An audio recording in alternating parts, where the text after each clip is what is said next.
Okay, Assalamualaikum warahmatullahi wabarakatuh dan selamat petang. Okay, so hari ini saya akan bincangkan bersama kamu tentang latihan jom cuba 9.2 iaitu berkenaan dengan pecutan. Okay, so kita imbas kembali apakah formula bagi pecutan. Jadi kalau awak lihat di sini saya telah tuliskan di sini pecutan ialah laju akhir tolak laju awal dibahagikan dengan masa yang diberilah. Jadi kalau awak lihat pada soalan nombor 1 tu disuruh kamu tuliskan betul atau salah pada pernyataan di bawah. Jadi kalau situasi yang diberi laju sebiji bola yang bergolek di atas lantai berkurang daripada 12 kepada 2 dalam masa 4 saat. Jadi kalau awak lihat di sini unit jarak unit laju itu sama. Kan laju akhirnya cm per saat, laju awal 12 cm per saat, laju akhir 2 cm per saat. Dan juga unit masanya adalah saat. Jadi tak ada masalah lah. Jadi kita tak perlu penukaran unit. Jadi kita tolakkan dia laju akhir iaitu 2. Tolak dengan laju awal 12. Jadi kita akan bagikan dengan 4 saat. Jadi negatif 10 per 4 kita dapat negatif 2.5. Jadi jawapannya di situ adalah betul. Okey. Itu untuk soalan 1A.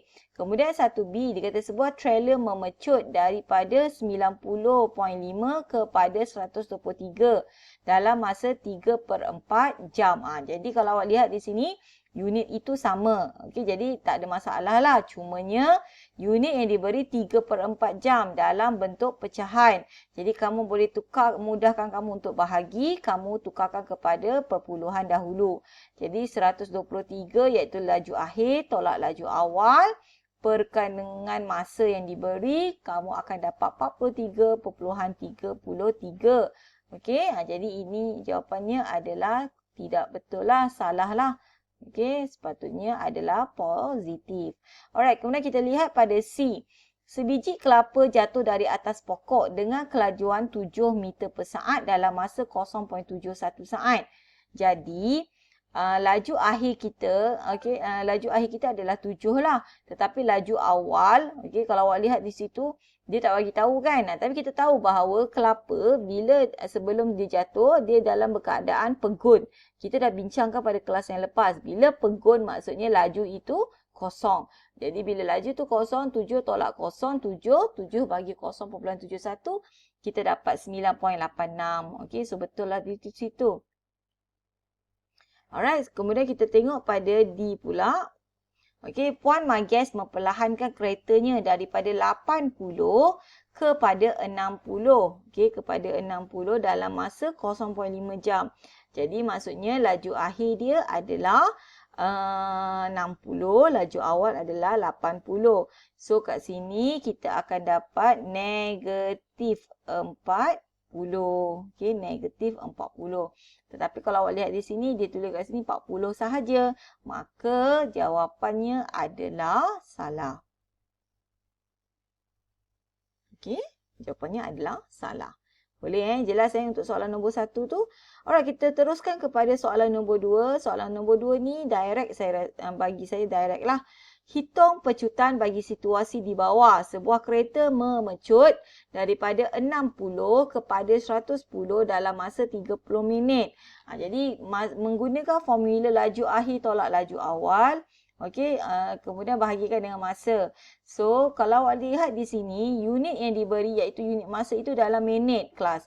Jadi bermakna kamu kena tukarkan dahulu kepada jam kerana unit laju itu dalam jam. Jadi maksudnya 30 minit tukar kepada jam, maksudnya 30 per 60, so bersamaan 0.5 jam. Okey, jadi nak mengira pecutan, so ini adalah laju awal, ini adalah laju akhir.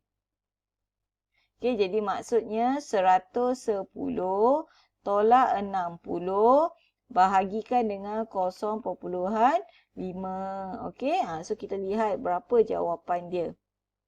Okey, jadi kita dapati 50 bagi 0.5 dapat 100 km per jam kuasa 2. Alright. Alright, kita lihat pula pada B.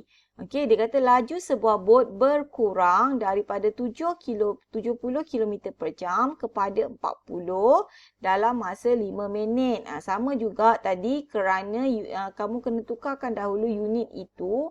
Okey, kerana unit masa tu kerana dia bagi dalam minit. Jadi bermaksud 5 per 60. Okey, so kamu akan dapat so kamu akan dapat 0.083.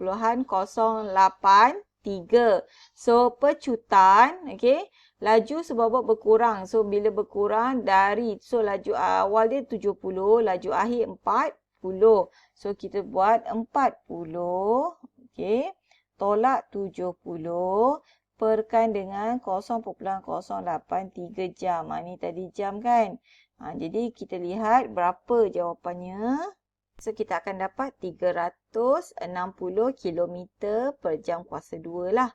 Kan? Jadi, 0.0833. So, kalau awak lihat tekan kalkulator tu, awak akan dapat banyak lah 3333 tu. Jadi, menggunakan answer tu, kamu bahagikan.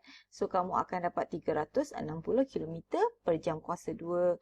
Alright, kita lihat kepada seterusnya. Seterusnya untuk nombor 4. Berdasarkan suatu uji kaji, laju sebuah objek berkurang daripada 145 kepada 75 dalam masa 8 saat. Jadi kat sini tak ada unit yang perlu bertukar lah. Kamu hanya perlu kira sahaja pecutannya. Tapi kalau awak lihat di sini, dia kata hitung nyah pecutan. Jadi, kita kira dulu pecutan dia. So, 75, laju akhir kan, 75 tolak 145 bahagi dengan 8. Jadi, kamu akan dapat berapa di situ?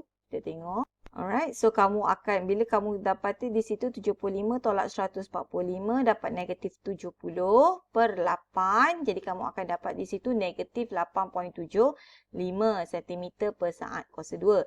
Akan tetapi soalan itu minta kamu nyatakan nyah pecutan. Jadi bermakna kamu tak perlu nyatakan negatif tu kelas. Kamu hanya just tulis 8.75 cm per S kuasa 2. Sebab dia tak sebut pecutan kan. Dia sebut nyah pecutan. Jadi bila nyah pecutan, kita faham bahawa nyah pecutan itu adalah nilai negatif dan nyah pecutan itu bernilai 8.75. Alright, so saya harap membantu kamulah dalam menjawab soalan. Seterusnya untuk soalan menjana kecemerlangan. Kalau kita lihat pada nombor 5 tu, rajah di bawah menunjukkan graf laju masa bagi pergerakan dua biji guli dari arah yang bertentangan. Graf PQR mewakili pergerakan guli hijau dan graf PST mewakili pergerakan guli ungu.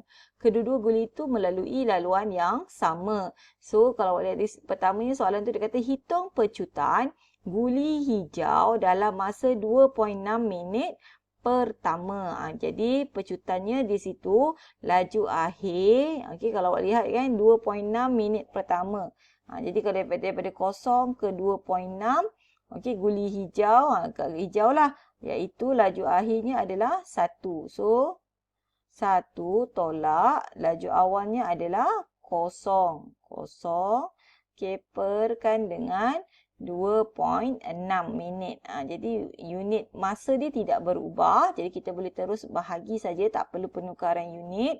Jadi 1 per 2.6. So, kamu dapati di situ, kamu akan dapat 0.38 meter per minit kuasa 2. Kemudian kita lihat untuk B. Pada minit keberapakah guli ungu itu akan berhenti bergerak? Pada minit keberapa dia akan berhenti bergerak? Jadi kalau awak lihat di situ, guli ungu, guli ungu naik, lepas tu dia turun. Jadi kat sinilah 5.2. So, B itu adalah 5.2 minit. Kalau kita tengok unit dia adalah minit. Kemudian C, nyatakan berapakah laju maksimum. Jadi maknanya laju tertinggi lah bagi guli hijau. Jadi kalau kat sini awak lihat guli hijau paling maksimum adalah 1. 1. So kita tulislah 1 laju kan, meter per minit. Okey, kemudian untuk D pula, dia kata nyatakan masa dalam saat. Okey, dalam saat. Kedua-dua guli itu berlangkah. Jadi kalau awak lihat kat sini, pada graf ini, kita dapati dia bersilang, okey, pada di sini. Okey, pada S itu. Jadi bermaksudnya dia kata dia suruh nyatakan masa. Jadi awak nak ambil yang 0.5 ke awak nak ambil 3? Of course lah kita ambil 3 sebab 3 itu adalah unit bagi masa, iaitu 3 minit. Akan tetapi okey, dia nak jawapan dalam saat. Jadi bermakna kamu kena tukarkan kepada saat. Jadi 3 darab 60 saat. Maka jawapannya adalah 180 saat. Okey, so selesai untuk soalan 5. Jadi saya harap kamu semak dan buat pembetulanlah jika ada kesilapan. Alright.